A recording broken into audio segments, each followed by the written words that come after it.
family members, for your preachers, your teachers, your doctors, nurses, essential workers as we've been going through life together.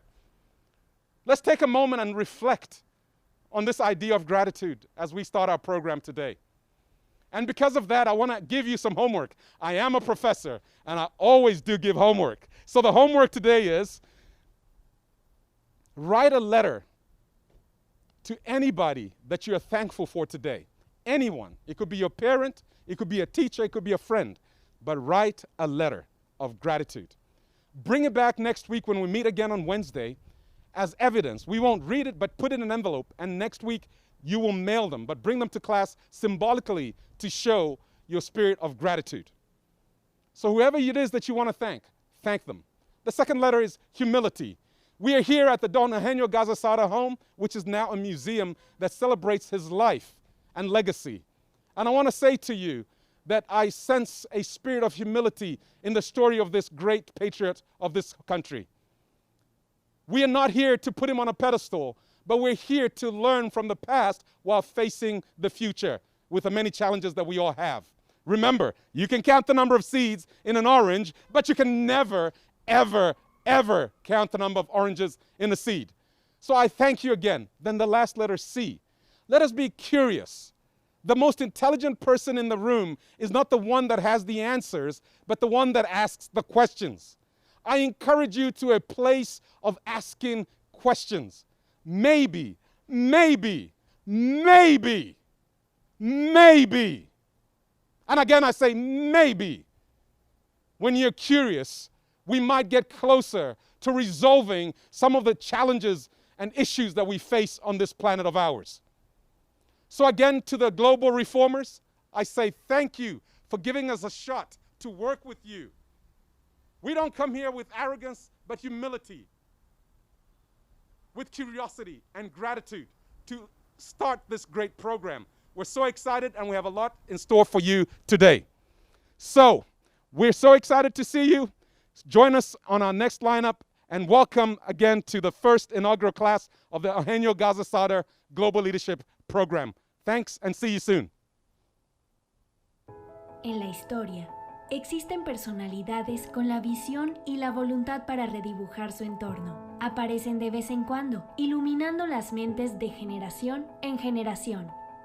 México fue escenario y testigo de un hombre que marcaría la faz de la siempre pujante ciudad de Monterrey, y con ello escribiría el destino de miles de familias y de todo un país. Don Eugenio Garzazada fue un interesado de la ciencia, la cultura y del desarrollo social y económico. Durante sus estudios en México y Estados Unidos, entendería que la educación es la vía para el crecimiento de las personas. Esta visión, forjada lejos de su país y alimentada por su padre, terminaría de consolidarse durante su formación como ingeniero civil en una de las instituciones más reconocidas hasta la actualidad, el MIT. Regresó a México como una joven promesa de 25 años que se unía a la cervecería Cuauhtémoc, aún presionada por la revolución.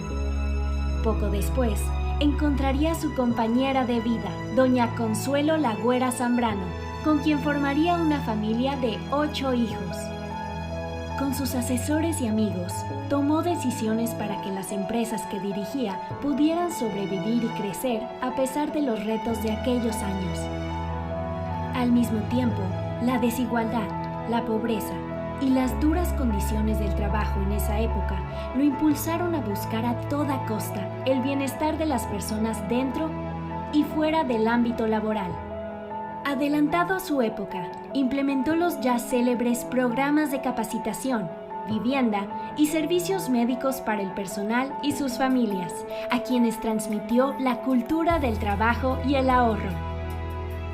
Su solidaridad se dejó ver en hospicios, asociaciones de vecinos, escuelas, instituciones de construcción, préstamos para vivienda, clínicas de salud, centros deportivos y recreativos, instituciones filantrópicas, becas para estudios, comedores comunitarios, entre otras.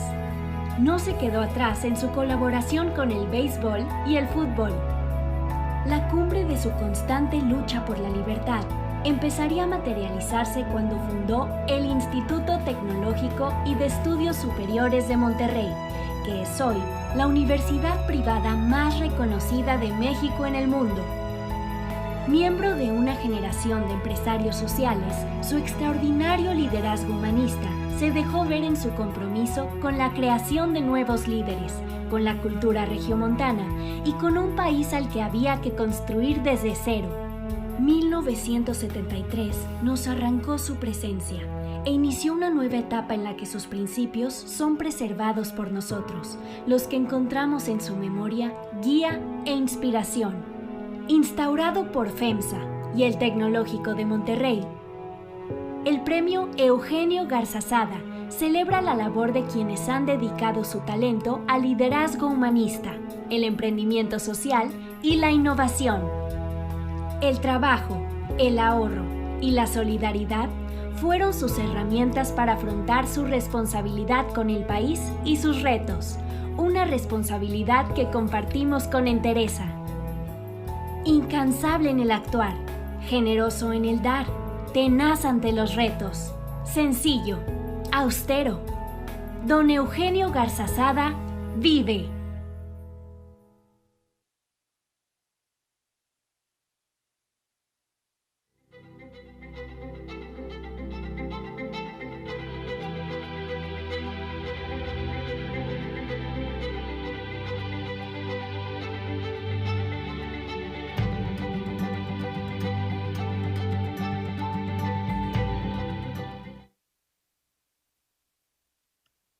Hello, everyone. Can you see me? Please let me know with a big thumbs up if you're able to see me, to hear me.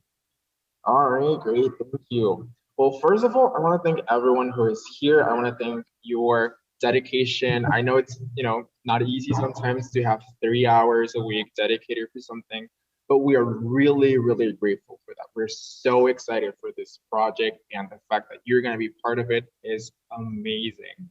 So first of all, I want to just say that please don't miss the live transmission of the Premio Eugenio Garzazada next September 21st. And I love this video of Don Eugenio Garzazada. I think he's really an inspiring example of morals and values and everything that we can inspire to be, because really no challenge made him stop on his mission of contributing to the flourishing of our country and particularly of its people, right? So, well, let me introduce myself briefly. My name is Rodrigo Vega. I am a student facilitator of this program, and it is for me an honor to continue with Don Eugenio Garzazada's legacy through this program, together with you guys, of course. Now, I'm sure you remember that you had to deliver a bonus document for the application, right? Well, we, as the people who check those applications, had a lot of fun checking these bonus documents. They were so amazing. I'm really not exaggerating. You guys did some really, really outstanding jobs. So I want to congratulate you guys on that, all of you. Now, we did consider that it would be a really good idea to show you guys some of our favorite bonus documents, especially the videos. We really liked all of yours, but there are some that we thought would be really inspiring for you guys. So we're gonna go ahead and check first the video of a guy called Gabriel Garcia. He is from Mexico City. I'm sure he's around here. And we're gonna go ahead and check his video for a little while. So give me a second and we'll see it.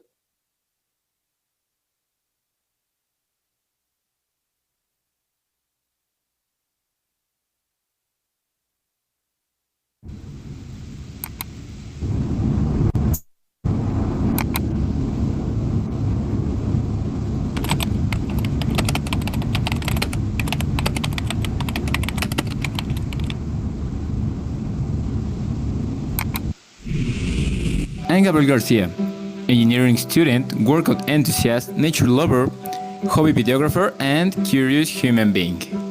I also like to call myself a discomfort seeker, because I truly believe that best things in life lies outside our comfort zones, and there is a whole world of possibilities waiting for us to embrace them. I believe my purpose in life is to inspire the people around me to create a healthier lifestyle and become their best version by being an example myself. I try to meditate, exercise, study, eat healthy, and read every day as part of my daily schedule, and I'm always kind to everyone. We never know what someone may be experiencing in their lives. The toughest discipline challenge I have faced was when I exercised every single day of the 2020 year.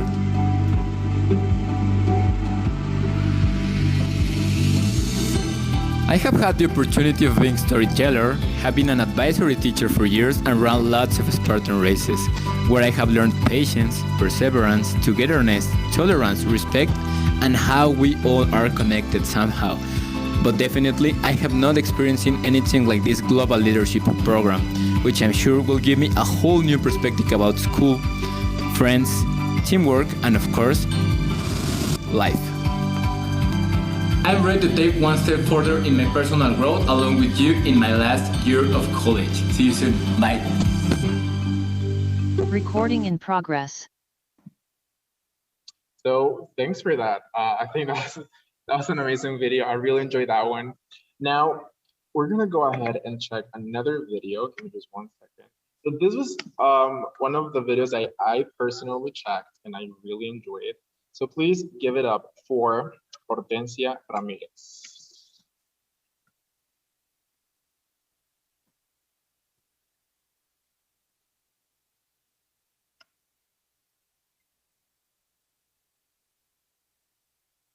México siempre ha sido un país dividido por clases sociales, donde las oportunidades no son iguales y claramente no todos tienen acceso a ellas. Una de las situaciones más graves que enfrenta nuestro país es la falta de una educación de calidad, derivando el desperdicio de talento mexicano, pues existen miles de personas con increíbles capacidades e ingenio.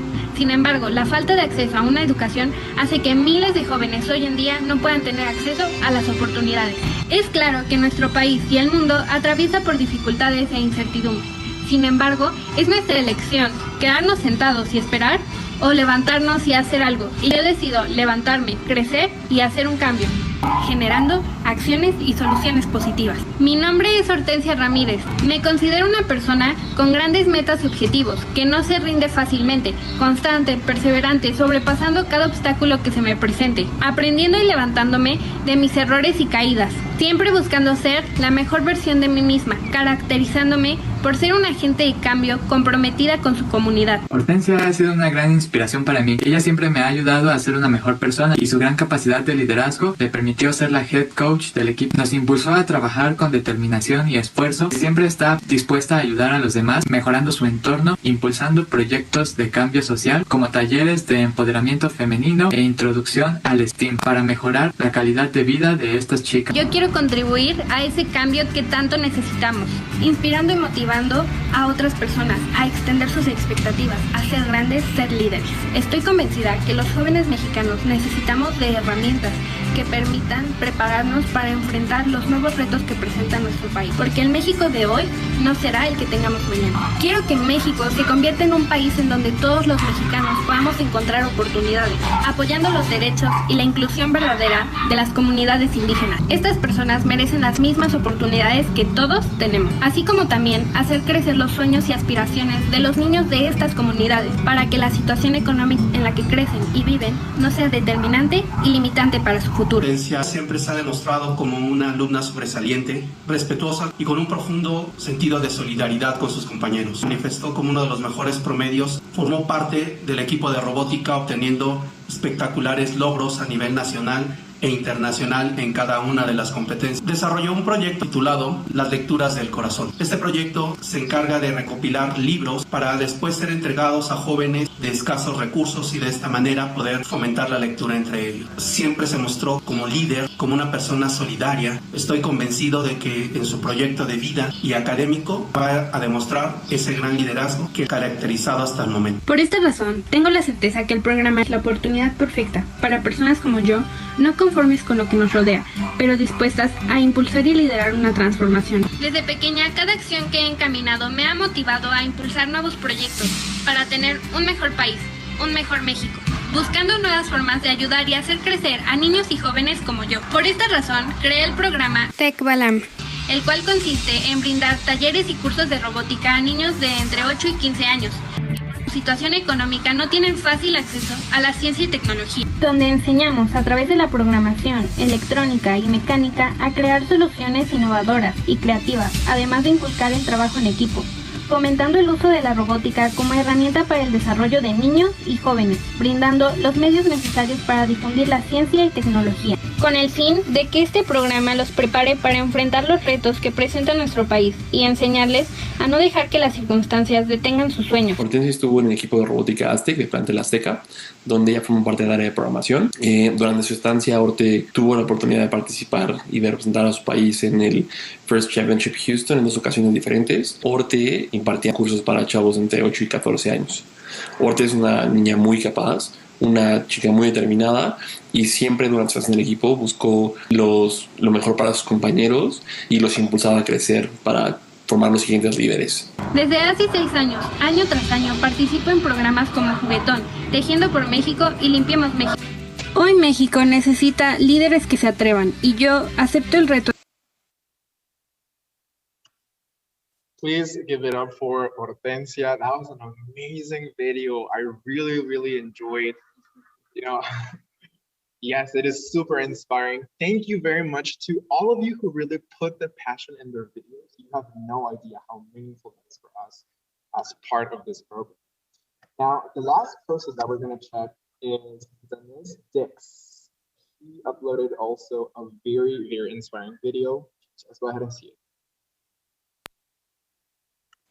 México es un país extraordinario que merece ser tratado como tal.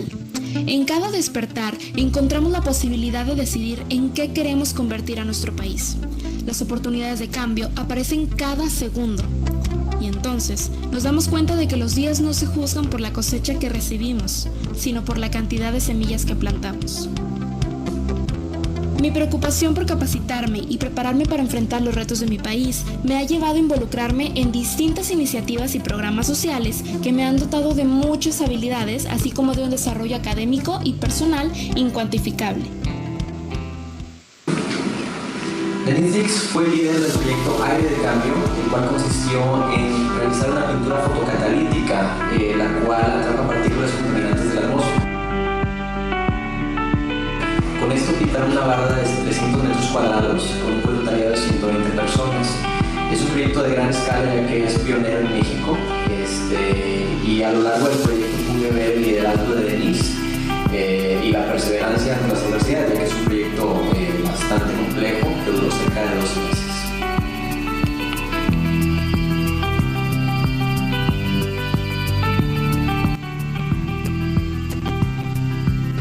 Dennis Dix siempre se ha caracterizado por destacar en proyectos y programas con fines sociales, no únicamente en su participación como voluntario, sino que además se ha permitido en conjunto con su equipo de trabajo en modalidades propias que los han llevado a obtener distinciones por diferentes organizaciones.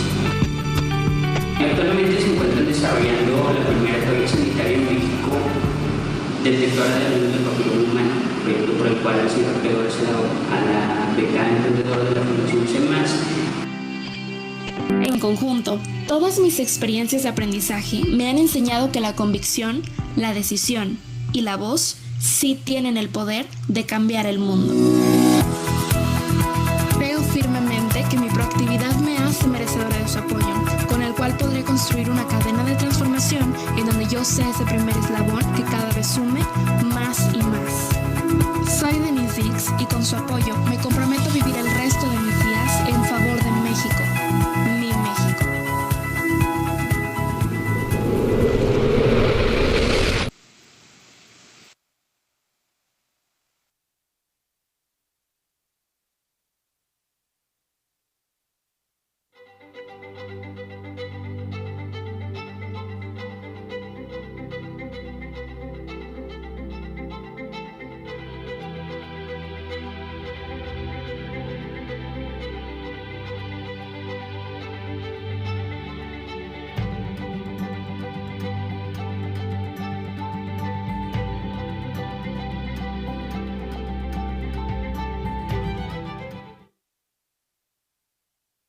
Hello, as Rodrigo mentioned earlier, you guys made it to the application process and we couldn't be more honored to welcome you to the program. Hello, my name is Carolina Gomez, a student facilitator, and it's my pleasure to present you the story and meaning behind our logo.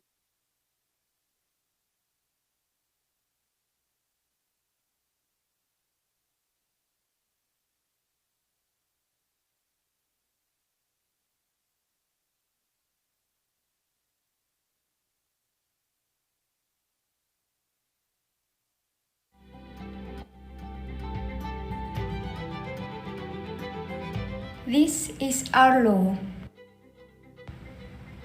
for the Eugenio Garza Sada Global Leadership Program.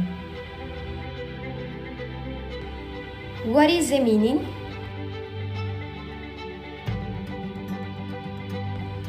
After some thinking, we decided to embody the values and the benefits of the program in the graphic design, as you will see. For example, we have the circle that means globe for the word global. We took the leadership concept and decided to put figures of tiny people connecting and helping each other, being a community. About the values, you can see the concept of freedom and courage in the tiny figures flying away. And if you look closely, you will notice that the arms and the head of the tiny people form an E from the name Eugenio. And this is how the dandelion was born, or symbol, which represents happiness, harmony, personal satisfaction, and also a fact from this flower is that when you blow, tiny seeds fly away and new flowers are born. And this symbolizes our impact in people, the impact you will make with this program.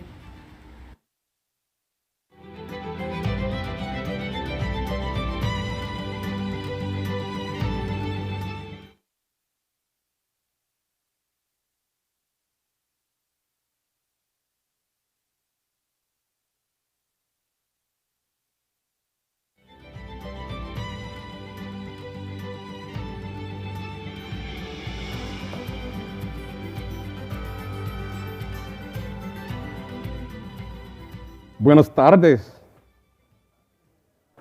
I've been practicing that. I was going to say buenas tardes. I was going to say que tal tu dia, or any of the greetings. I bring you very warm greetings this evening. I wanted to thank you on behalf of our students that are also listening to us live right now on Zoom. I wanted to thank you all for being present here as we have the inaugural celebration of this wonderful group of 140 students. Now, I know we have a lot of our leadership here. I wanted to acknowledge our leadership from the university. Thank you all so much for being here. Thank you for your support. It means a lot. And I'd like to say to the leadership, you can count the number of seeds in an orange, but you can never, ever, ever, and I repeat, Gabriel, you can count the number of seeds in an orange, but you can never, ever count the number of oranges in a seed. Thank you for your investment into these seeds of young people who will germinate like the dandelion that we saw in the last video to make a world of a difference, not only in Mexico, but the world at large. And I'd like to offer a salute to Caro, the student who put together that. Wasn't that an amazing piece of work that she did to come up with our logo for this program? So if you would please just join me in celebrating Caro, one of our, she did an amazing job. One of our own students who is part of our leadership designed that logo for us. Now, ladies and gentlemen, I'm a Zambian. As you can see, I'm wearing my shirt here, which symbolizes that I'm African. I don't know whether you all noticed that. I wasn't trying to disrespect the occasion, but I wanted to arrive as a global citizen. Are we together? So I'm wearing this shirt that symbolizes that I am from the motherland, as we like to call it. And I'm wearing cowboy boots to show you that I've spent some time in the great state of Texas. So I am an example of globalization right in front of you. To the students I say, Welcome to the world right here in Monterrey. Yes, we are emphasizing that we operate on a global level, but we are not taking our eyes off of the local level and the things that are happening here. We want you as students, and I'm talking to students, to understand that the change that you need to be a part of starts right here at home. And I'd say to you students, change is painful and pain is changeful. That which we want to do is not easy. We are not here just to dream, but we are here to roll our sleeves up and do some work. To our guests, I say thank you as well for supporting these young people, because we all need someone to carry us. None of us in here arrived where we are by our own design. Even the home that we are sitting in is a home of a man who would identify people that helped him get to where he got. The model of the individual hero should be and must be dead. Not a single man can stand on their own. We all need each other. There's a beautiful song that says, sometimes in our lives. Then the chorus goes, we all need somebody. Who knows that song? Please help me out. Please, sir. It's horrible to ask your boss to identify a song. We all need somebody to lean on me. When you're not strong, I'll be your friend. I'll help you carry on. And that's what the line says. So thank you to the leadership at Tech. Thank you to our guests. Thank you to the students and all the participants that are watching us live on Zoom. I want to say a great thank you to our life partners that helped us in the design of this program. This program did not happen by accident. There was the vision of our leadership, Juan Pablo Muro, Luis Rodrigo, Luis Raúl Dominguez, and all the leadership that is represented here. I don't want to miss out names. I don't know why I said Luis Rodrigo. I apologize. And all the leadership that was a part of making this happen, I say thank you. When I was outside there, I offered the students 3 letters. And in my final remarks, as I welcome you not to this home, because I don't find myself fit to welcome you to this home. I am a guest in this home tonight, and our very able host will welcome you to this home. But the last words I have for the students to remember are really important.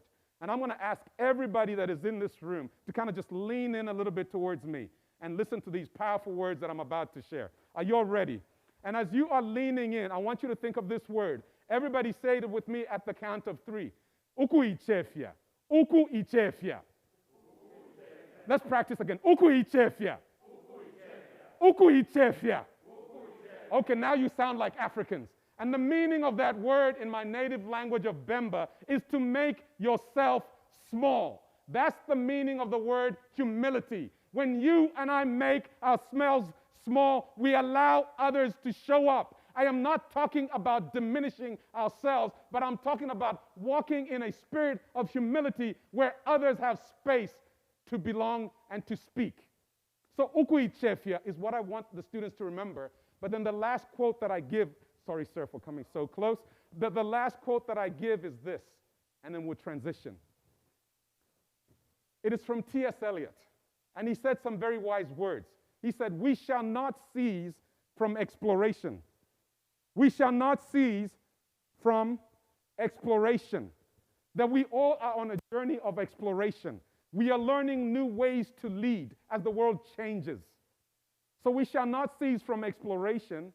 But then he says something really interesting. He says, and the end of all our exploring will be to arrive where we started and know the place for the first time. We shall not cease from exploration, and the end of all our exploring will be to arrive where we started and know the place for the first time. I propose to you and I that in the beginning we were all entrepreneurs, gathering, searching for food. We had an entrepreneurial mindset, and somewhere along the way we lost it. We became labor. The invitation to this program is an entrepreneurial mindset, not the one that is just about a startup of a business, but the one that looks at the challenges in the world as opportunities rather than challenges. So I invite you and welcome you to the inaugural Eugenio Garza Sada Global Leadership Program. To the students, I say welcome, and to our guests, I say thank you for being here today.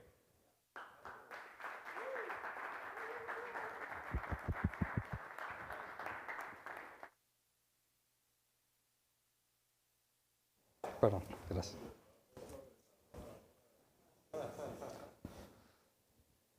Don't expect me to sing. Good evening and welcome to Centro Eugenio Garza Sada. This center was founded 10 years ago with two global goals in mind. We began with the restoration of this house, which last June celebrated its first 100 years of existence. Its significance goes beyond the fact that it was Eugenio's home after his wedding day in 1921 and until his passing in 1973. Today, it houses our civil society organization and will soon be open to the public as the first museum for humanistic leadership. The other main goal was the recovery, study, and promotion of Eugenio's personal archive. His files, belongings, and ideas have been a key resource into the understanding of his legacy. Through his work, we can attest to four main development areas. First, economic development, through the creation of more than 30 enterprises and thousands of quality jobs. Second, social development of all the members of the various organizations in which he was involved. Some examples of this support was given like housing, first-class health services, recreation, education opportunities for all members of the organization and their families. Education is the number 3, through his involvement in the foundation of Tecnológico de Monterrey and his continuous involvement as the lifetime chairman of the board. And fourth, leadership development, by promoting value-based leaders and enabling a culture of progress, human flourishing, and solidarity.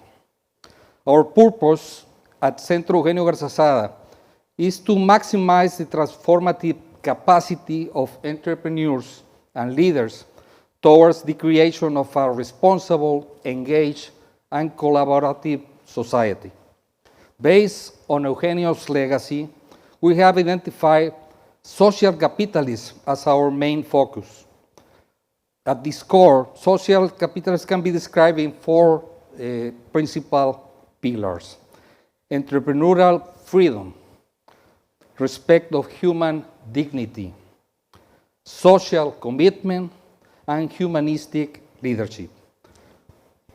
We are very excited to partner with the Eugenio Garza Sada Global Leadership Program, as it represents a valuable opportunity to promote Eugenio Garza Sada's legacy and his true example of leadership based on principles and values. I encourage all of you to take full advantage of this great opportunity. Our society needs you. Thank you.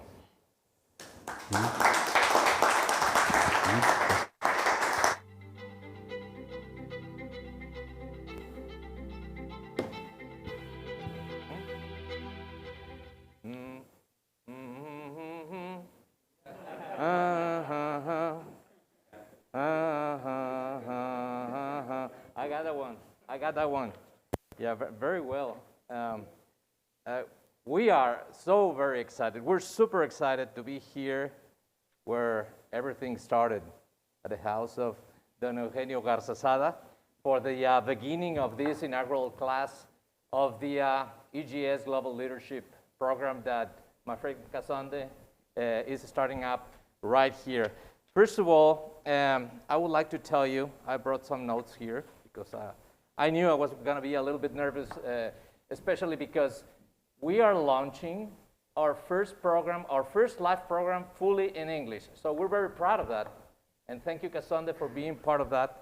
Thank you for having us here at Don Eugenio Garza Sada's house. And of course, Juan Pablo, Nacho, Maria Adrián, and the rest of the audience that are being here with us having this celebration. I'm going to tell you a little story about how this started.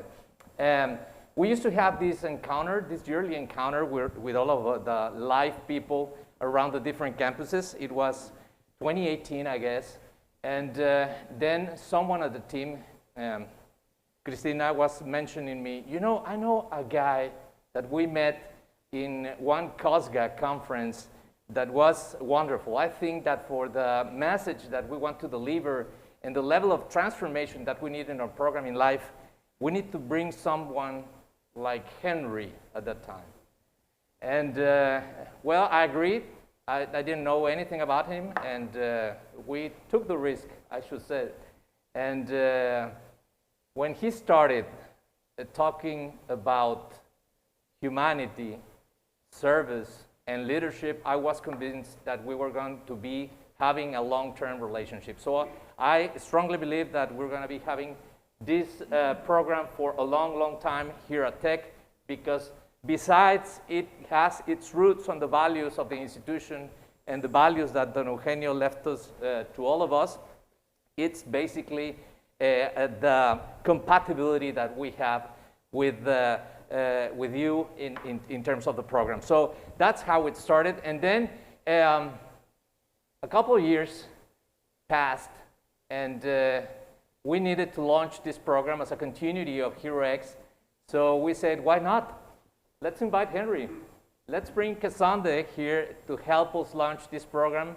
And now, after roughly 4 months, I should say, roughly 4 months, we have 1,020 applications, well, registrations, I should say, 300 full applications, and now a selection of 140 students that are already enrolled here at the program via Zoom.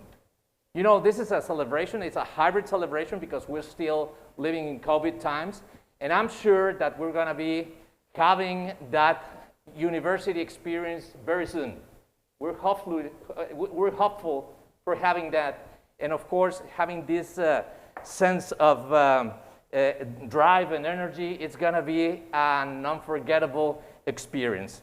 You know, this program has been a little bit of a lean startup. Few resources, but big ideas. And this generation is going to be special. It's going to be a small generation, but it's going to be setting a precedent for a great program in the future. And of course, we are really excited to release this as part of the live program, not only because it's in English, and of course, we're having a new faculty member right here, but because we are gathering with a group of students that are going to be changing the world. This very much resembles the promise that we have made in life to all of our students to enhance their leadership in order to fulfill their lives. And once you have fulfilled your dreams and your lives, we are sure that you're going to be transforming that world that it's in need of a lot of love and a lot of work from leaders like you, privileged people that have the opportunity to change the world as I am mentioning. And it is important to have such a program in life also, because we strongly believe that education is made of course, your discipline studies, your academic studies, but also something that contributes to a well-rounded education, to develop you and to educate you as leaders of tomorrow. Finally, I would like to say that we expect very much to have an outcome from the learning of you all during this program. I have took a little peek of all the applications that you made. You submitted some amazing materials that we all saw a few moments ago. These videos are amazing. It shows the great sense of commitment that all of you have with the program. And what we expect is that we can add a little grain to make this a reality at the very end. And whenever you graduate, get your diploma from Tech, you start right away transforming your society. And of course, with no further message or content to share with you, I would like to welcome our Rector of Higher Education, Juan Pablo Murra. We really appreciate you for being here and deliver us a message for this great inauguration, Juan Pablo. Thank you.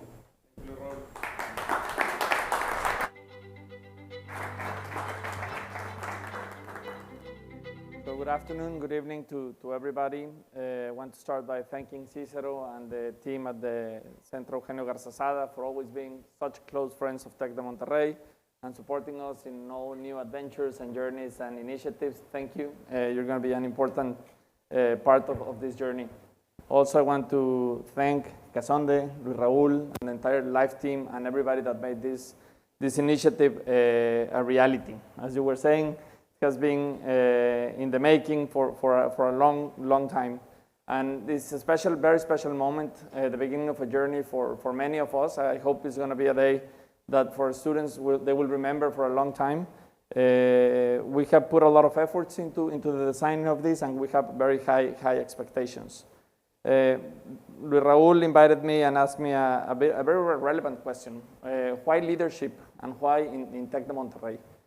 And of course, it's part of the vision of our founder. Our founder was an amazing and extraordinary leader. We have been talking about him a lot this week. We started Monday with our 78th anniversary, remembering his ideas, his discussion, his thinking, how he convened many leaders, business leaders from across Mexico to plant a seed that became Tec de Monterrey that has produced many oranges, and those oranges have produced many seeds that have created many oranges. And I'm certain that Mexico will not be what it is without the seeds that Don Eugenio planted. This afternoon, we also inaugurated our Conscious Enterprise Center. Ignacio has been leading this initiative, which is also part of the philosophy and view of Don Eugenio that business play a very important role in society, and that is the best way to create inclusive prosperity for everyone. So I think this week Don Eugenio has been present in our lives and in our spaces and in our institution, and I think he will be happy with what he's seeing. I'm not sure that he expected somebody from Zambia today, and this afternoon somebody from India talking about him, which I think it talks about the reach and the relevance and how we are one single global community. But again, back to why leadership in this last stage of Tech. I joined Tech in February 2012, and a couple of weeks after I joined, Salvador Alba attended the World Economic Forum at Davos. And he came back with a report in which the community, I don't know, it's around 2,500 leaders of country leaders, company leaders, academic leaders, made a list of what were the challenges that we were going to be facing as humanity moving forward. And we were coming out of the financial crisis, and of course there was inequality, economic growth without jobs, many sustainability issues. But the third or fourth one was that we did not have the required or the needed leadership to solve the other challenges. And that's scary when the leadership of the world says that there are not enough leaders to solve the challenges that we're going to be facing in the future. And after many discussions and reflections, we identified that at every community, every institution, every project, probably the scarcest resource is leadership. The human capacity to transform, to create value, to do something better for others. The good news is that that's fixable, and that's what we're working on, and that's what we've been working on since then. We defined at that point the 2020 vision, which was to develop leaders with an entrepreneurial spirit, a humanistic outlook, and a global vision. It evolved to our 2030 vision, which is leadership, entrepreneurship, and innovation for human flourishing. So again, leadership is at the core of our DNA, and it's at the center of everything we do at Tech. And I think leadership is not a rank, it's not a position. I think it's a social process in which we collectively work together to build a better future for all of us. So again, thank you for everybody. This is very, very exciting. And one maybe final personal note. Again, through conversations with my colleague at Tech, we often get the question, what are the KPIs? How do you measure success in a university? I always tell them that it's very hard, and these are not short-term outcomes.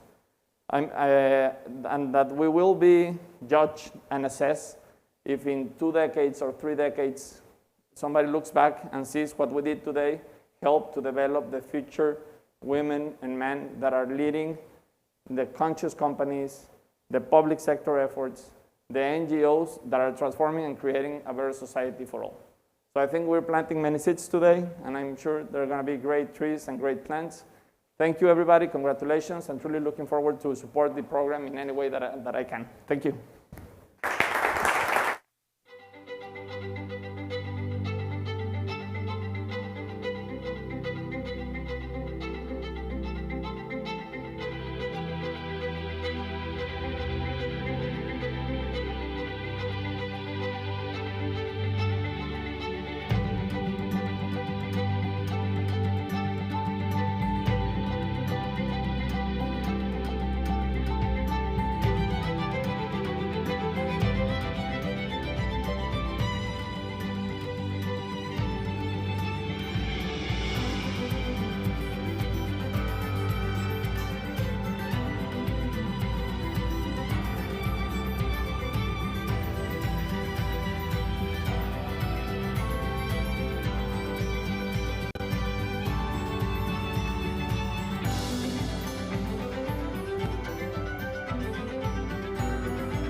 Buenas, buenas! As Dr. Lozano likes to say, welcome everybody. I am Fiore, I'm a student facilitator also, but I'm here now to talk about me.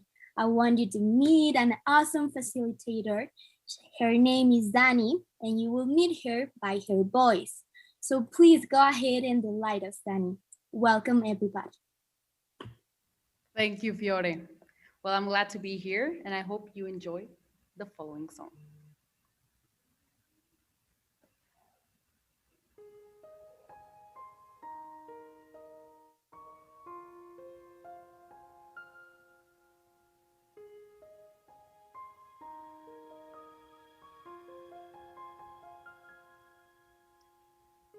I'm trying to hold your breath, let it stay this way. Can't let this moment end. Instead of a dream in me, I need louder now. Can you hear it echoing? Take my hand, you share this with me, darling, without you. All the shine of 1,000 lights, all the stars we steal from the night sky will never be enough, never be enough. Now it's so details of the world, but it'll never be enough, never be enough for me.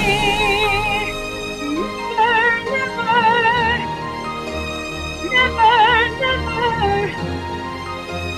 never for me, never enough. Never enough, never enough for me, yeah, for me. All the night out, all the stars, night sky will never be enough, never be enough. Now it's over. You can't put hold on the world, but it'll never be enough, never be enough for me.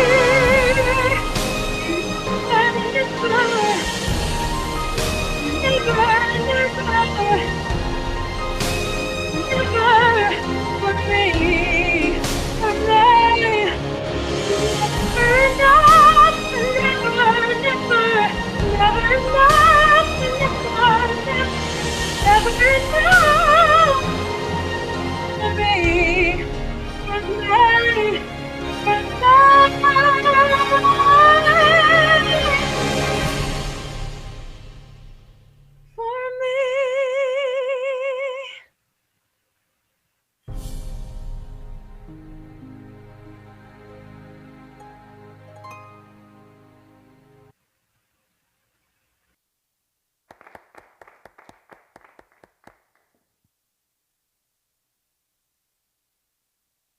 Thank you very much.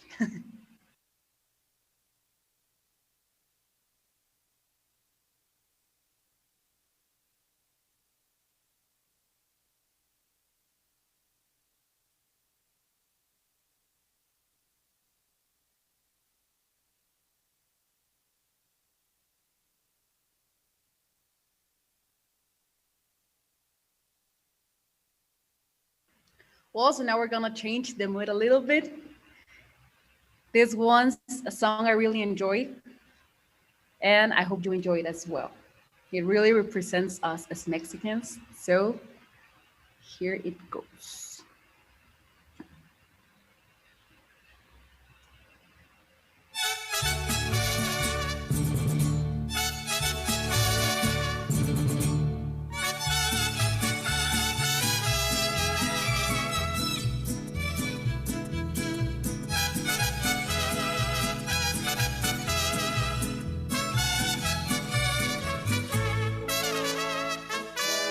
Soy puro mexicano, nacido en este suelo, en esta hermosa tierra que es mi linda nación.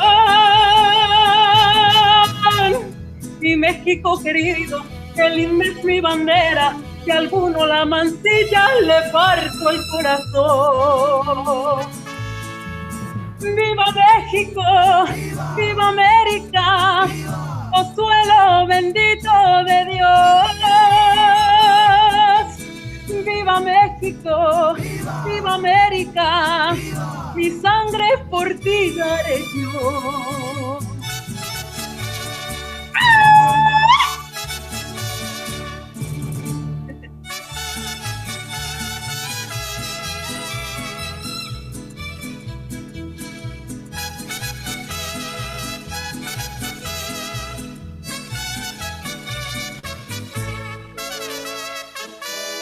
Soy puro mexicano, por eso estoy dispuesto, si México lo quiere, que tenga que pelear. Mi vida se la ofrezco, al cabo y me la he dado, y como un buen soldado yo se la quiero dar. ¡Viva México! ¡Viva América! ¡Oh suelo bendito de Dios! ¡Viva México! ¡Viva América! Mi sangre por ti daré yo.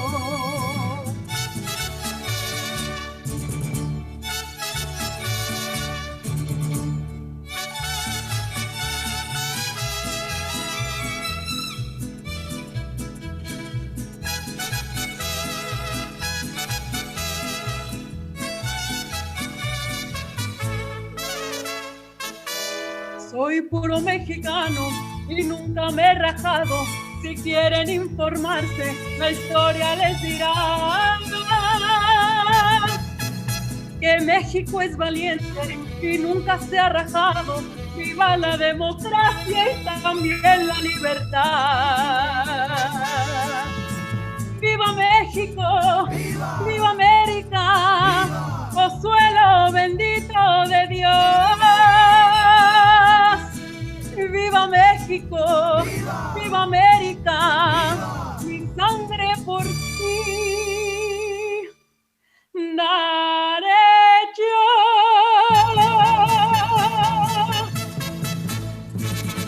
¡Eso! I really hope you enjoy it.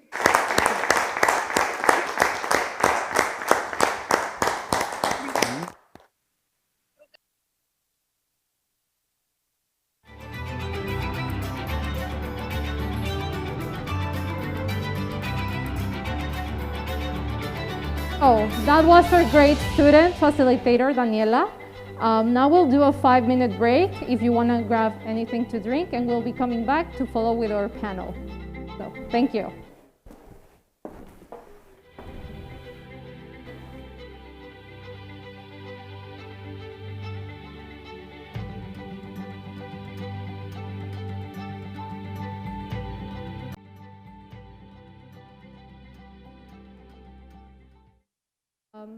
We're just missing Cesar. Perfect. Perfect. Good.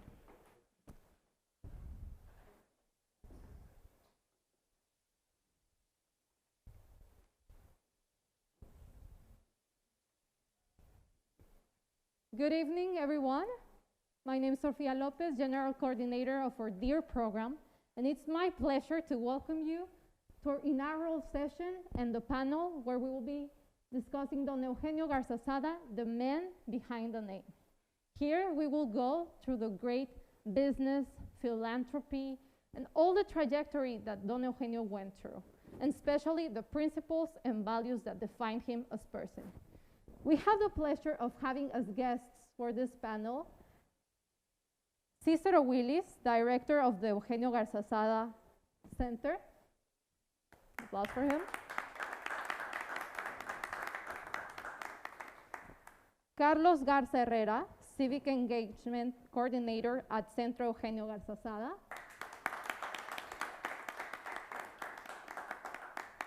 and Dr. Casonde Musoma, Director of Leadership and Character Formation at Sept.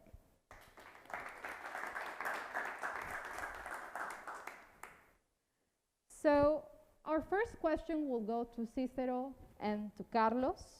And the question is, what was the family background of Don Eugenio and what events marked his youth? Well, first of all, thank you very much. I'm very humbled and floored by what I've seen so far. So I feel very lucky to be here with you guys today. So to the point, what marked Don Eugenio's youth? I would say we could go into like the different stages of his life: primary school, middle school, high school, college in MIT or whatever.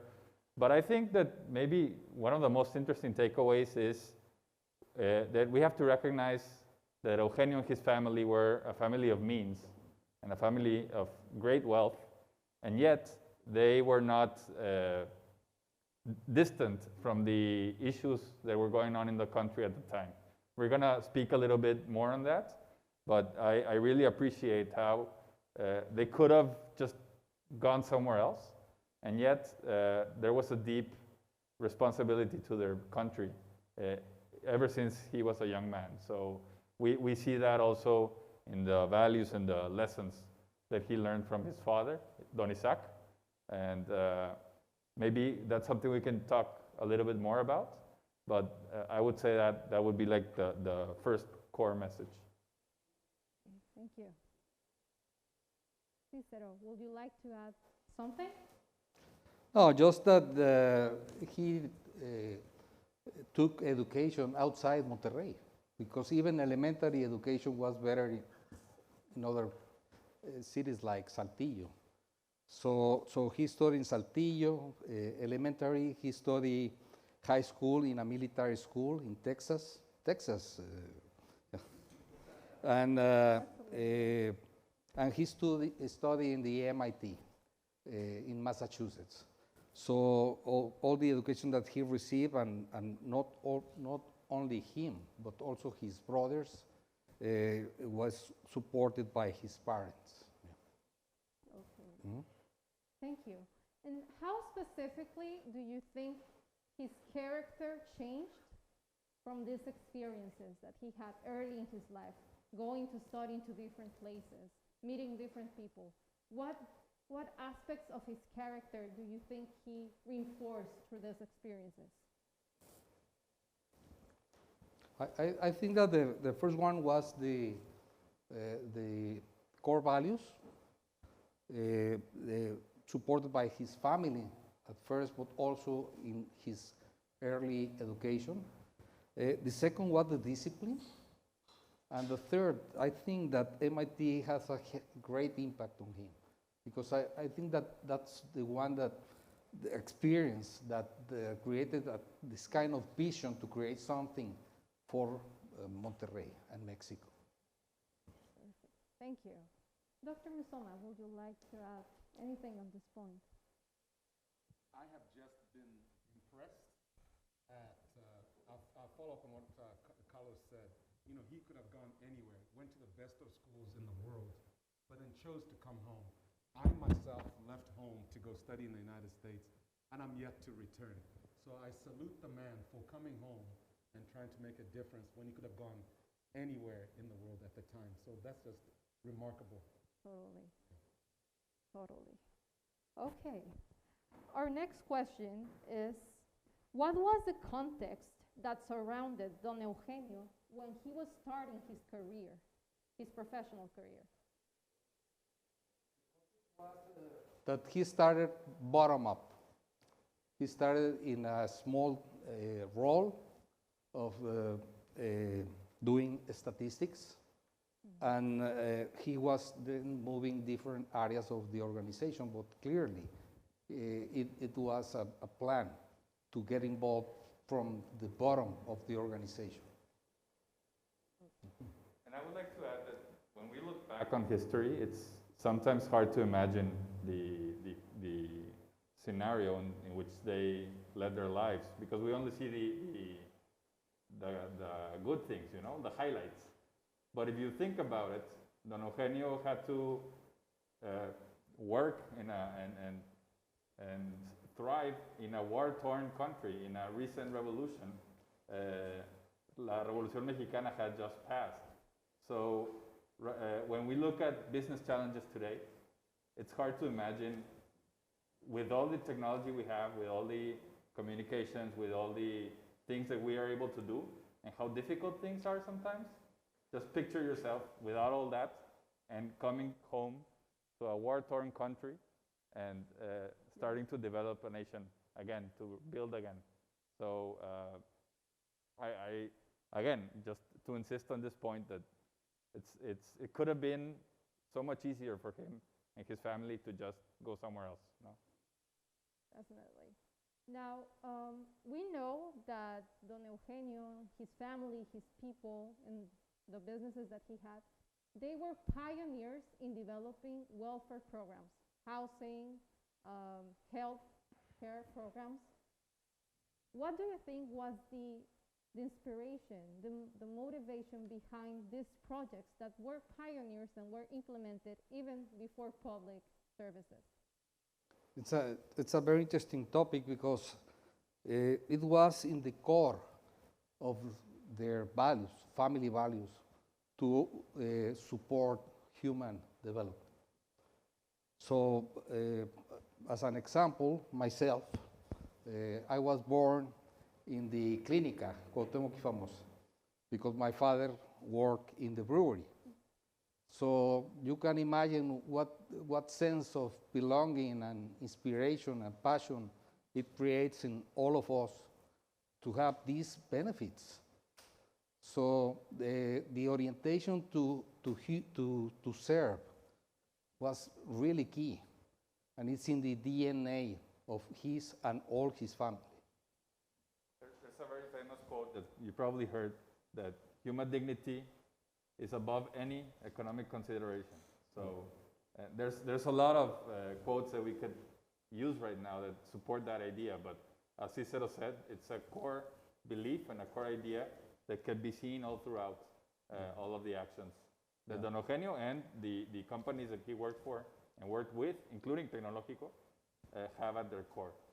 In the video, there is another one very that reflects a lot who he was, and everything that one is and can have is an opportunity to serve, an opportunity to service. So it's very important. It's the person as a service. Very, very, very key to everything that was done. Dr. Musoma, thank you.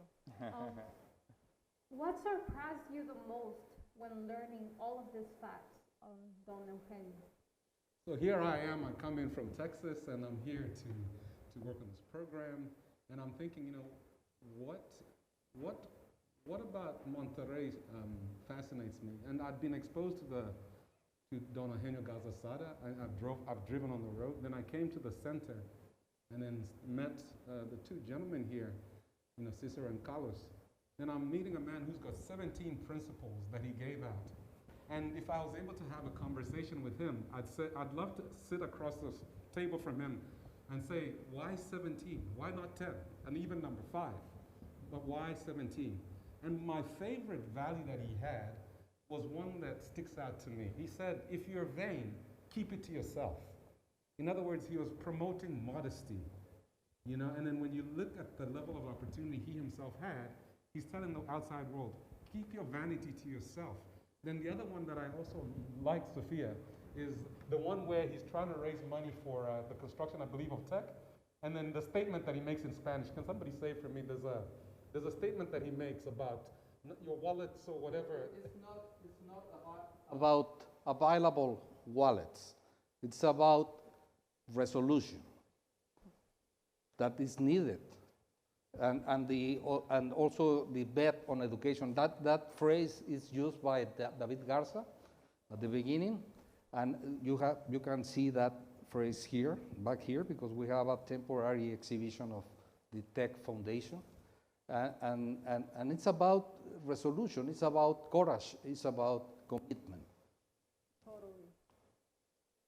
Totally. And now that we're talking about Tecnológico de Monterrey, what, and this question goes to the three of you, what did the Tecnológico de Monterrey project mean to Don Eugenio? And how did it connect to his values and his vision for Mexico? His family, like his grandchildren, his living son, which is the chairman of the board here at Centro Eugenio Garzazada, they say that they called him the last child, the ninth child for Don Eugenio. So it was like, we don't know, but maybe his favorite project of them all. And something that I didn't realize until I was here in Centro Eugenio Garzazada is that when we talk about the founder of the tech, we think that Eugenio came up with the idea, and that's not the case at all. It was a project that had been going around the community for some years. And when they came to Don Eugenio to show him the project, he told them, "You've been talking about this for a long time. I think you should talk less and do more." So they appointed him chairman of the project, and he, as we know, he was a man of action, and he lifted the tech out of the paperwork and into a reality. So that's probably my favorite anecdote from Don Eugenio, and it speaks to a man of action and a very driven person and someone that's very willing to do the work, not just tell everyone what to do. And I can add that he walked the talk. Absolutely. Because he continued since the foundation of the Tecnológico de Monterrey, visiting the facilities every Monday during his whole life. So he was really, really hands-on. He was really involved, and he followed up a lot in order to make things happen. Thank you both. What you're mentioning reminds me of this quote from Don Eugenio, which is, "All great projects must always start in simple ways, in simple manners." So, a man of action, definitely. Dr. Musoma, would you like to add anything on this point? No, I think Cicero gets it well. You know, he walked the talk. That's exactly what I've discovered and learned about Don Eugenio Garzazada. He walked the talk. Totally. Okay. Now, our next question will be, what leadership virtues from what we've heard today from Don Eugenio do you hope that our participants at the Eugenio Garzazada Global Leadership Program, which we can see here and we are with today, so what virtues will you expect or hope that this great people here and the Mexican youth emulates through this first year of our program and for the rest of their lives? Wow, what a question, what a question. No, take your time, I guess like learning from Don Eugenio and from other great leaders that your students are going to be exposed to. Maybe at least for me, I don't know what you guys think, but maybe the relevant question that I would invite your students to ask themselves is whether or not they're taking advantage of every opportunity that's afforded to them. And just be honest about the answer, because like for me, I can speak on my experience. When I was finishing my studies at Tech, my undergraduate studies, I asked myself that question and the answer was no, and I was surprised by the answer. And that answer actually changed my whole approach to my professional life. I'm a civil engineer, like Don Eugenio, but I never worked at civil engineering. I've been working my whole professional life in civil society, and I'm very, very happy with my decision. And it's definitely not something I expected. And it came about because I was honest with myself, and I realized that I wasn't really taking advantage of all the opportunities that the Tec de Monterrey and other people in my community had afforded me. So That's something I know I can identify that Eugenio, as I said before, being a person of means, had opportunities to avoid issues and problems, and he and his family decided to do something about it. So that takes a lot of courage, it takes a lot of risk, and we're all better as a country because of it. So I would invite each and every one of us to ask ourselves that question, be honest, and then do something about your answer. I can add that his aspirations were huge. And sometimes it's a kind of confusion of being humble and the level of aspirations. And being humble really unattached from ourselves and trigger great aspirations and great goals. That's the first one, because nobody's going to follow anyone if it has not a great future ambition. The second is non-negotiable integrity. It's completely correlated, the thinking, the wording, and the action. And the third one was the capability of connect with others. So I think that those three are very valuable in any context. Okay.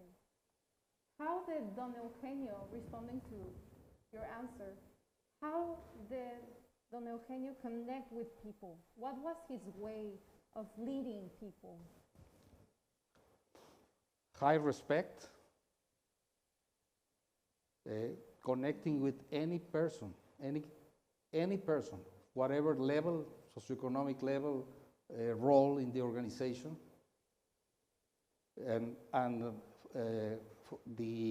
For example, there is a kind of a fact that he arrived to Sociedad Cuauhtémoc y Famosa, was the social organization to serve members. And he was received. And please join here. We have reserved a seat for you. No, I am a member like anyone else. So he sit in the middle. So this kind of testimony create a lot of connection with people. And the other is similar. Is when he arrived to 40 years of experience in the brewery, there was a kind of design event to prize him, okay?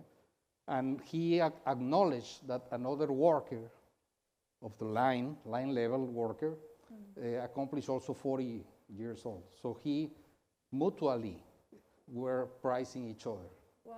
So those kind of acts that were really authentic of the kind of person, kindness you mentioned, Doctor, and the kindness is very important to connect with people.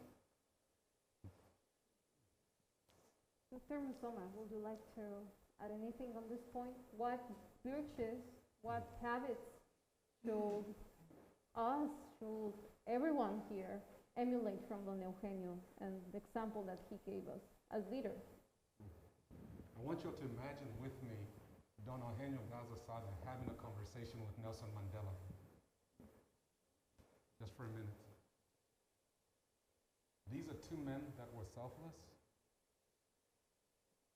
in two different contexts, one in the entrepreneurial sense and one in the political sense. But I could see them as the same people. And I could hear both of them saying to each other, we lived in a manner that gave back. And I could see Nelson Mandela, can I just voice over for the two of them? I don't know how Don Eugenio sounded, but I'm gonna try. Brother Eugenio, welcome to South Africa. Don, buenos dias. Mandela. Brother Eugenio, you, my brother, are from Mexico, and I am from South Africa. We both had a dream, but that dream is informed by something that is from deep down in our hearts. It is the capacity to live under the spirit of Ubuntu. Mandela, ¿qué pasa? What is Ubuntu? Then Mandela says, Ubuntu, my brother Don Eugenio, is the idea that I am because you are, and you are because I am. That our existence, my brother, is intertwined. That's what I think these guys will be teaching us. And that's what I hope, the students especially, that we walk away with this deep recognition of our interconnectedness as human beings. That what affects Cicero affects me, and what affects me affects Cicero. I think that's what I hear as an echo as I'm sitting in this home today from Don Eugenio. Yeah. Right. Thank you. Okay, so now I would like to go, following the title of our session, Don Eugenio Garzazada, the man behind the name. I would like if we can go more into his personal life and habits. How did he manage being such a powerful leader, handling so many businesses and organizations when there was no Asana, there was no WhatsApp, there was no LinkedIn? How did he manage it? And how did he balance his personal and professional life? There was also a story that when he arrived home, he put his hat and his coat in the hanger and mentioned, our business issues stay there. So he has the capability of detach from work issues and dedicated to interact with the family, with the garden, to read. So it's really amazing the way that he take advantage of his available time. Carlos, would you like to? I wouldn't presume to know how he managed everything. I agree with what Cicero was saying, that he had at least a mechanism to make a clear distinction between home life and work life. Some of us are not capable to do so today. We carry our work everywhere with our cell phones. Mm-hmm. So maybe that's another lesson we could learn, how to detach from things that'll still be there in the morning, But another thing that we've seen when we study his archives, we see a lot of correspondence with great thinkers from his time, like Manuel Gómez Morín, for example. And we see books about science fiction, about gardening. There's even a book about the best jokes of the 20th century. So wow. It's a man, we can kind of look into a man that's curious about what's going on. And that's something, Dr. Musoma, you spoke about earlier. So I think making the time for things that are outside of work, outside of your like time for family, but also time for learning and learning throughout your life. Yeah. Dr. Musoma, would you like to add anything on this point of personal life? No, I think the two gentlemen have. Okay. Actually, no, one thing. Okay. The number of suits he owned. Are you able to speak to that? And what, Yeah. Well, we know what the family tells us, but yes, first of all, if you've not been in his room, it's like a very, very, very small room, smaller than you would expect for a man of his means and in a house like this. His closet was very small, and he only had 3 suits. So whenever he had a new one, he would take out the old one. And there's an anecdote that one of his daughters told us that she bought him as a Christmas present a winter coat, a new winter coat. And he was like, but my old winter coat works perfectly fine. Why would I want another one? Mm-hmm. So we actually, in the Centro Eugenio Garzazada, we have that coat. He never wore it. It was kept because it was a gift from his daughter.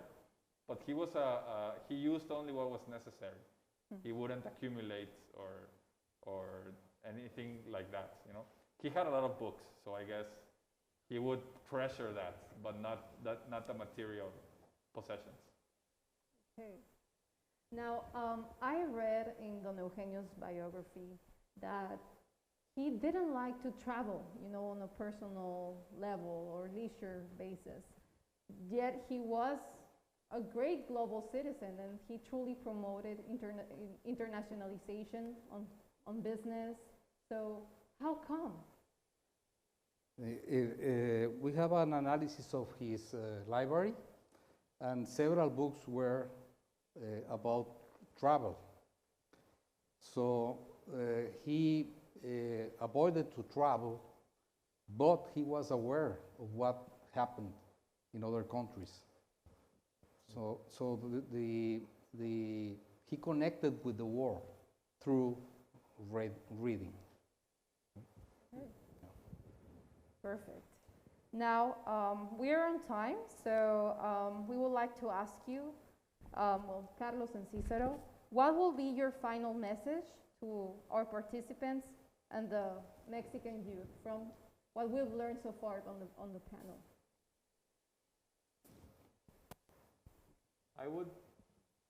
I think I would insist on what I spoke about before. Just know that you're lucky to be where you are. Know that you are, as they say, standing on the shoulders of giants in Tecnológico de Monterrey.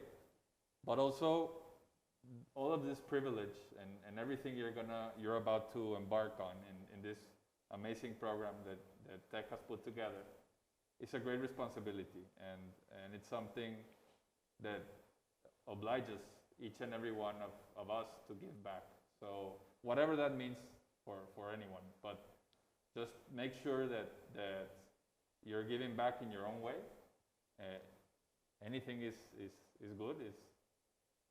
No one can tell you what's good for you, but just make sure to take full advantage of the opportunity, and then think about how you can help others have better opportunities as well. Okay. For me, it's always stay humble, the first one.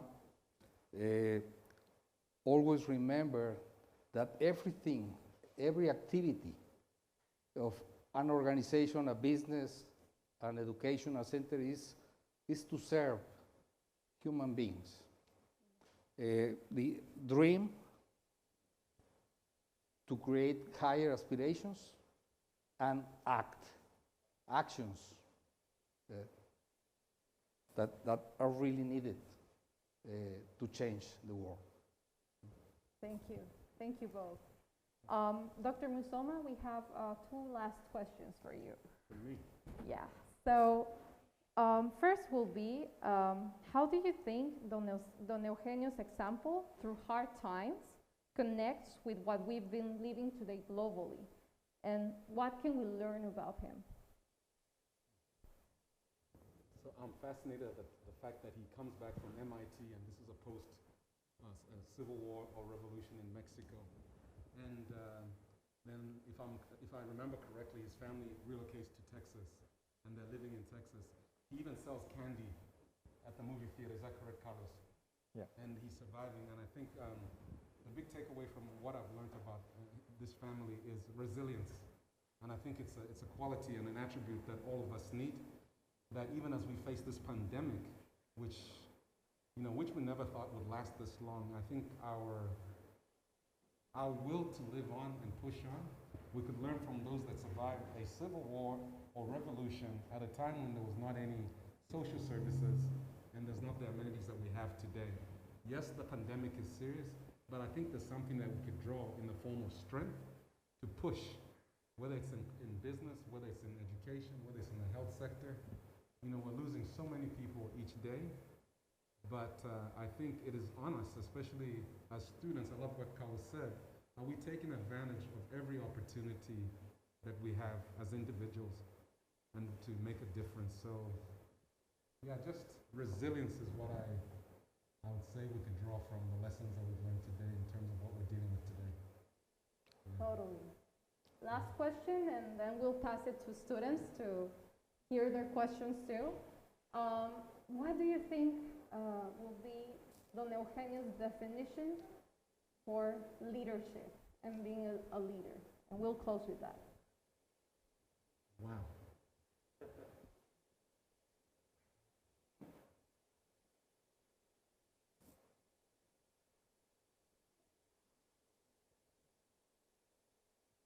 I think he would say to listen.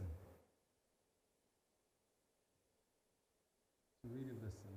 It appears that he listened, you know, from the stories and anecdotes I've heard and I've learned about. He was a man that really listened, because you really have to hear yourself to truly live out your passion. Because when you're ignoring yourself, you can't live out your passion. So I think he listened not only to others, but he listened to himself. And then he was honest in his answer when he asked himself that question. I believe that's why we're celebrating him. And I want to tell the students that we're not here to say Don Eugenio Garzazada is a perfect human being, because there might be people out there that might say, oh my goodness, what are we doing, just worshiping this man? That's not the point. We're here to celebrate a man who acted, and the results are showing today by the way of Tec de Monterrey, a great institution, by the way, that has pulled a young man who moved all, listen, imagine this, ladies and gentlemen, a young man, I'm talking about myself, who moved all the way from Africa, immigrated to the United States to live, worked in the United States, and is now pulled into the same vision of a man who sat in this home today by the form of a university called Tec de Monterrey. That's the power of dreams that I celebrate today in this man that we're using as our legacy for our program. Thank you. You're Thank you, very Dr. Musoma. Thank you, Cicero. Carlos. Let's give a round of applause.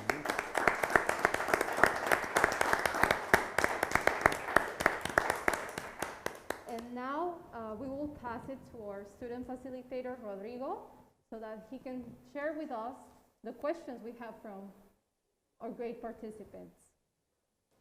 Yes, thank you very much. So we received some really, really good questions. We're probably not going to be able to read all of them because we're kind of on a schedule here, but me and the team have selected some of the best questions that we think you guys asked here. There's really great questions. So the first question was from Aranza Verónica Sánchez Gutiérrez from Campus Monterrey. Her question is, what do you think made Eugenio Garzazada different from other leaders of his era?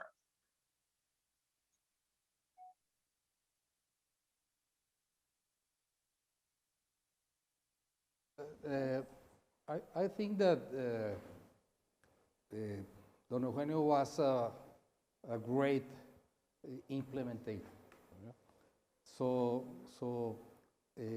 other leaders of his time share the same values and principles, but the characteristics of Don Eugenio was the delivery, the capability to deliver. Okay? So I think that's one potentially important aspect of his style of leadership. So again, him being a man of action, Yes. Yeah. not staying in intentions, but executing. Yeah. When I was listening to Cicero, I was reminded of another of his famous quotes that you need analysis before intuition.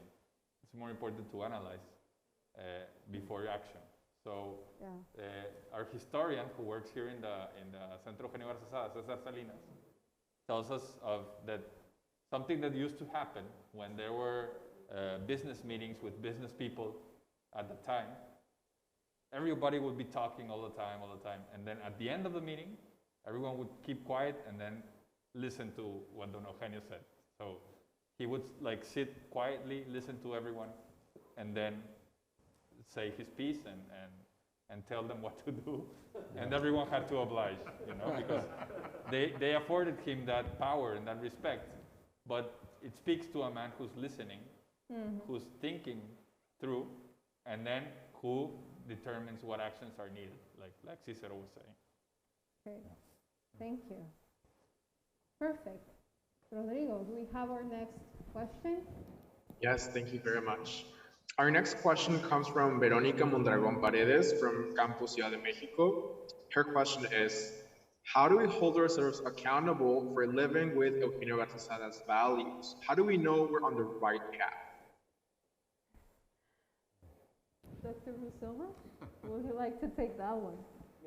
How do we know we're on the right track? I almost want to ask my colleagues in the audience to answer that question. I think instead of answering the question of how do we know we're on the right track, I want to give you permission to not be perfect. I think sometimes we demand perfection and that stops us from acting. How do we know we know we're on the right track when we're being true to ourselves? Because what I can do is different from what Sophia can do and what Juan Pablo Muro can do. But I have to be kind enough to myself to know my capacity and work to my best, even though it's not the best. So, understand your best, even though it's not the best. So be kind to yourself. We don't all have to be like Don Eugenio Garzazada. We don't all have to be like Luis Raúl Dominguez. We don't all have to be like Enrique Lopez. We all just have to be the best given the talents that we have as individuals, so we're true to ourselves and not breaking our backs trying to be someone else. So how do you know you're on track? You know you're on track when you're being totally true and honest to yourself. Yeah. Perfect. Okay, Rodrigo, do we have our next question? Yes, next question is from Susa Marron from Campus Santa Fe. And her question is, what were the most challenging problems that Don Eugenio Garzazada faced? And what tip can you give us to improve whenever we're facing a problem? Okay, thank you. Carlos, Cicero, would you like No, to take that one? Cicero is much better equipped at that. He faced a lot of problems during his whole life. Imagine to came back from the after the revolution and find the brewery totally destroyed. So you can imagine that sometimes it's a reason to forget about this and go about. But there is a phrase of one of his colleagues at that time that mentioned, "Nothing has happened here. Let's go to work." So he embraced the problems, the challenge, the obstacles. Always embrace them with determination, with analysis, and committing others to go together. Okay, thank you. So we can go to the next question? Yes. Perfect. Absolutely. Rodrigo, do we have another question? Yes, we do. So Paula Valeria from Campus Santa Fe asks, in your daily life, do you consider that you follow Don Eugenio Garzazada's leadership example and values? And if you do, how?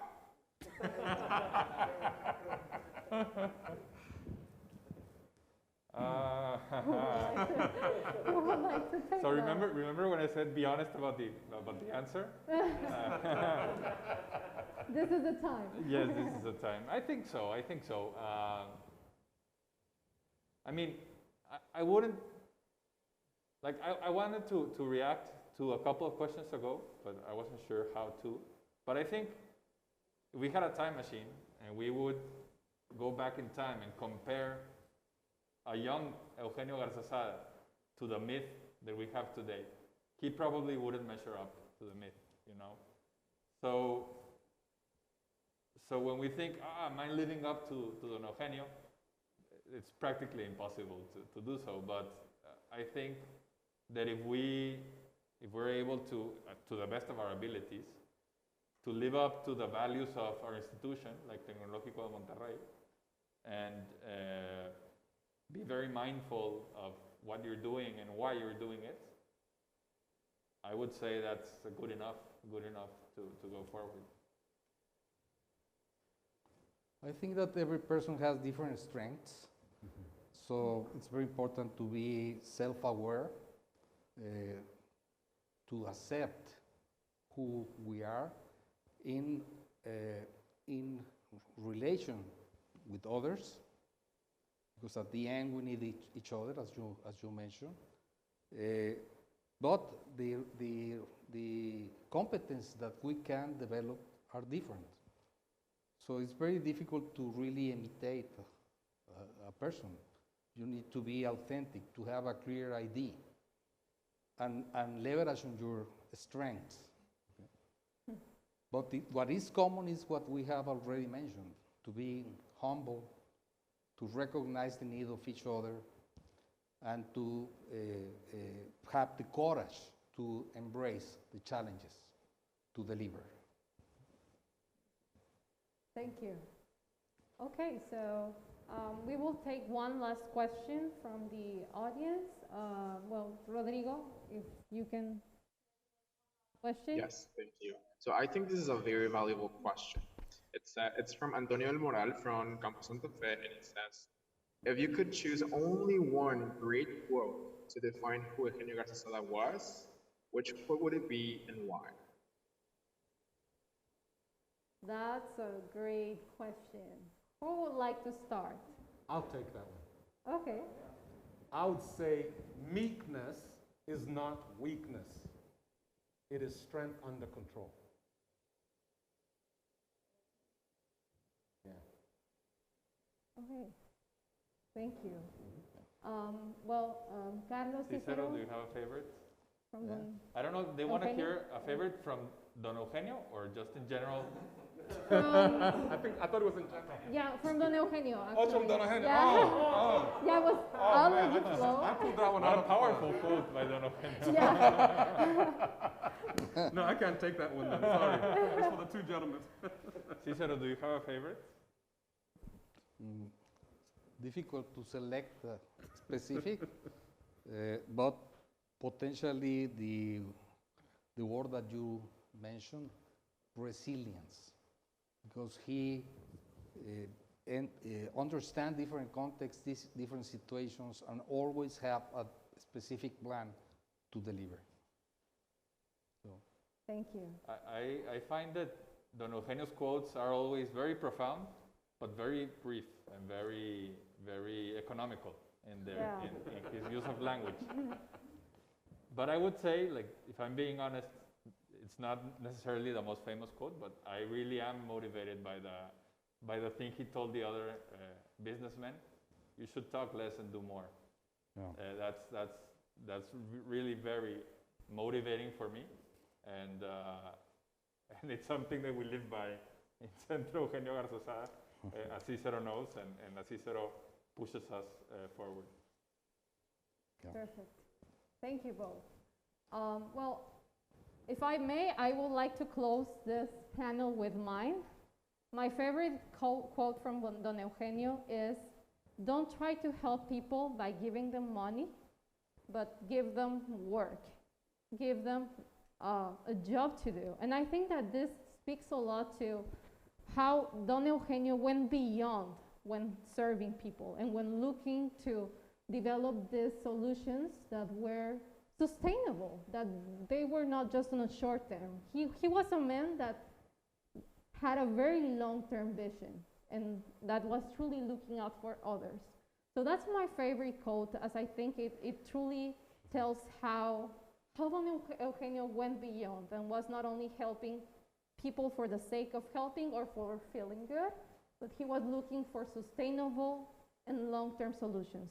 So I think that that's what our challenge and our opportunity here is as program, and with all the organizations that are helping us in this program, Centro Eugenio Garza Sada here present, to create the sustainable projects, and that together with you guys, we will make them possible to create the growth that Mexico needs. So thank you very much. We will proceed, we will do a quick break, and then Dr. Musoma will give us some last words, final words. So thank you. Thank you.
Again, thank you so much for everybody for being here. To the leadership from Tech, I thank you. And I think we have work to do now. The great lesson that we take away from the man that walked in these hallways, to walk the talk. I think that's what we take away from that. We walk the talk. The world is waiting for us. I love what an American politician once said, we are the people that the future has been waiting for. So I really urge you students to put in your heart into what we're doing here. And I want to acknowledge our student leaders. If you all are here, if you just raise your hand, our student leaders that are here, or stand up, our student facilitators.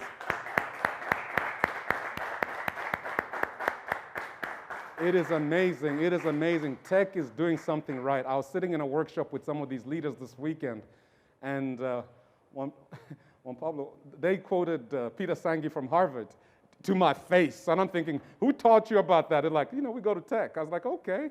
And I said, okay, we have something going on here. All these students represent the finest that I believe Mexico and the world has to offer. I'm really excited to partner with you all. But also one other thing is we wanted to celebrate you, Sophia, because of your excellent work that you've done. This is the first time we're doing this. And I would say that the title for tonight was Don Eugenio, the man behind. Do you remember? The name? You're right, the man behind the name. And we're going to say tonight that Sophia, the lady behind this production tonight. And so I wanted to acknowledge that for you. Thank you so much. If you would please. Thank you so much. Thank you. Thank you. Thank you, everyone. Thank you. Thank you. Thank you so much. You're welcome. Thank you. Oh, sorry, we just broke some protocol there. I apologize. Virtual fist pump. I want to tell the audience, my boss does not approve what just happened there. We really are trying to be in keeping with COVID. If we all just could stand and just give the greatest of applause that we can. And thank you all so much for being here. Students, thank you for being here. The leadership, thank you so much. Everybody that's here, we thank you, thank you, thank you. Thank you, thank you. And we hope to see you. We look for your support. See you soon, and Viva Mexico!